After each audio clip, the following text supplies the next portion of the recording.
Mu buzima abana bacu turabakunda kandi twifuza kubaha ibyiza kenshi buri gihe twifuza kugira ngo abana bacu bagire ubuzima bwiza. Ariko wowe nkurikiye kuri Rama Family hari ibintu bitanu by'ingenzi ngiye kukubwira abahanga bagaragaje ko ukwiye kubiganiriza umwana wawe akiri muto kugira ngo nakura azavemo umuntu wiyubaha kandi azavemo umuntu ukomeye ndetse wishimira uko ari.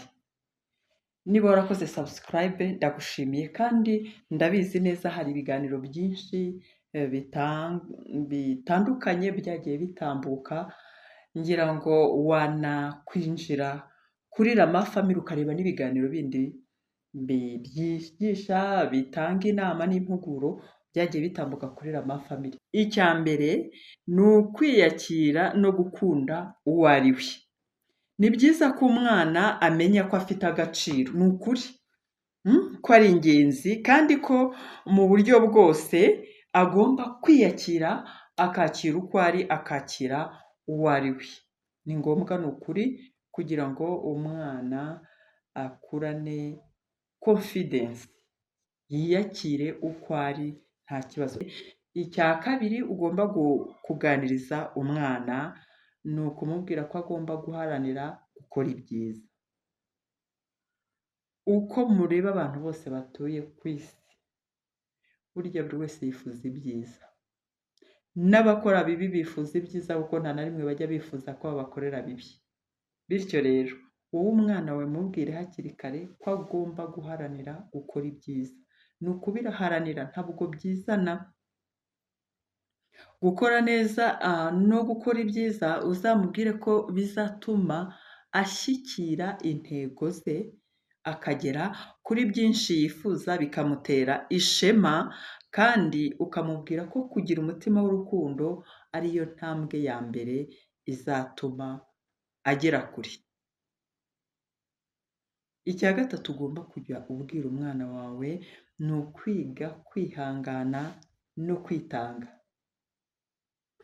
Muribuka ko mu kiganiro cy'ubushize nababwiye ko hari ibintu bitatu mu buzima, nk'amasomo atatu mu buzima, ngo nagutsinda ubuzima buzakugora. None hano bagaragaje ko kwihangana ugomba guhora ubwira umwana. None se ubundi ubwo wibwira ko umuntu mukuru yajya kwihangana atarabitangiye kera? Iyo utabimubwiye kera biba bigoye ko abishobora.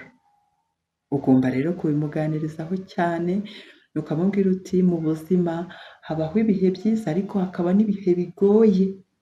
Nujya ugera mu bihe bigoye ujye wihangana, kandi nujya ubona abari mu bihe bigoye ujye ubafasha uko ushoboye.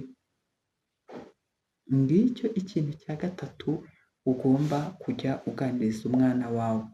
Icya kane ni ugufata ibyemezo no gufata inshingano. Buriya biragorana umuntu uba adafata icyemezo, ubuzima buba buzanamugora. Byanze bikunze muri iyi si umuntu agomba gufata icyemezo, niko bimeze. Ariko kandi agomba no gufata inshingano. Uko byagenda kose ntabwo azahora ari umwana, azagera igihe afate inshingano. Bityo rero ugomba kumwigisha hakiri kare, ukamubwira uti mwana wanjye ugomba kuba responsable, ugafata inshingano, ukamenya ko byanze bikunze ari ngombwa gufata inshingano mu buzima. Kandi ukanamubwira uti aho ibintu biba bigeze uko byagenda kose ugomba gufata icyemezo. Mujye mwigisha abana banyu kumenya gufata icyemezo. Ikintu cya gatanu ugomba kwigisha umwana wawe kugira ngo azavemo umuntu w'umugabo, avemo umuntu ukomeye, ugomba kumubwira ko gufasha abandi ari ingenzi kandi ari ngombwa mu buzima.